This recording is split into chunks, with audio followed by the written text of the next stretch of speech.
There are over 40,000 tone models on IK Multimedia's ToneNet platform, some free, others premium. If you're a ToneX user, you're spoiled for choice. For a Sunday musician wanting that worship-ready tone, how do you choose which tone model to use? Rather than endlessly scrolling, here are 3 questions you should be asking when trying out a tone model. First question, does this tone model vibe with you? Let me explain. For the uninitiated, ToneX is in a different product category from amp modelers. It's Capture Tech, putting it in the same camp as Kemper and Neural Amp Modeler. How does this knowledge factor into your decision tree? Well, not all tone models are equal. They come in shades of gain stages from clean to dirty. If you find that one tone model is too dirty, and especially since you're likely running pedals in front of the ToneX, don't waste time turning down the gain knob or fiddling with the EQ. Those controls aren't specific to the tone model, they are at the global level. So pro tip, apply the same scrolling methodology as you would with a TikTok video. If it doesn't vibe with you within the first second, just move on.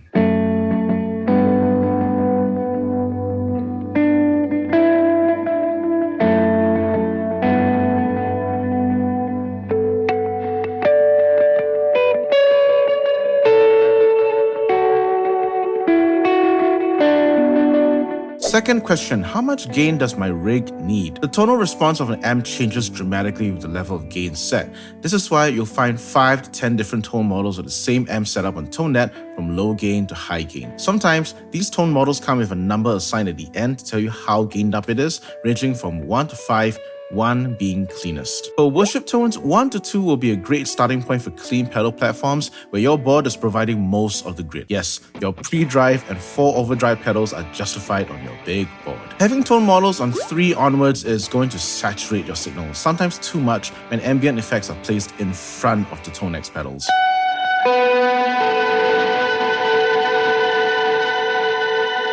Since ToneX pedals have the capability of switching different tone models on the fly, even the ToneX one with its AB preset mode, I recommend having 2 flavors of gain that you dig. I personally have 2 pairs of amps in my setup, my Dr. Z and Divided Duo for the times I need a mid-forward edge of breakup tone, and my DH-ish setup of AC30 and ProSonic for a mid-scooped cleaner tone.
And if all else fails and you still can't find the tone models that you like, here's the third and final question. Can I make my own tone models? Let me assure you, this is not a shameless plug for my Helix ToneX pack where I took my favorite amp sounds from the Helix, captured them, and loaded them onto my ToneX ones. All the demo clips you've heard today are from my Helix, just shrunken down into these tiny units. I wasn't going to spend hours just scrolling through tone models.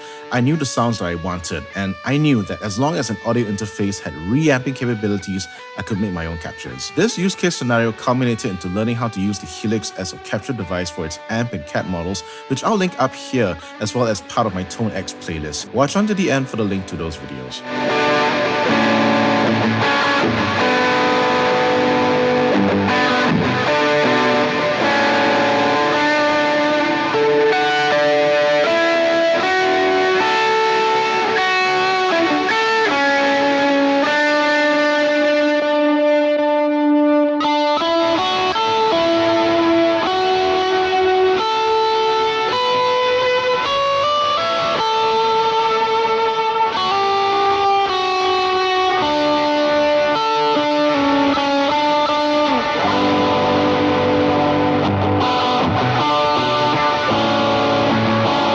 In sum, we have two approaches to finding the right ToneX tone models: purposeful TikTok-style scrolling of a vibe check, and making your own if you already have an idea of what your favorite amp sounds are. If you found value in this video, please consider liking, subscribing, hitting the bell icon to grow the channel, and check out my ToneX Helix Pack for the exact tone models used for this video. Links are in the description box and linked comment. Thank you. And that's me. What about you? Fellow ToneX users, are there tone net vendors you recommend for worship guitarists to check out? Do you think it's easier to just make your own tone models? Let us know in the comment section below. I have a playlist that documents my journey into the ToneX ecosystem that you can check out in the thumbnails after this. From setting up a pure laptop ToneX rig to using the Helix as a capture device, I hope there's something you'll find useful. See you there.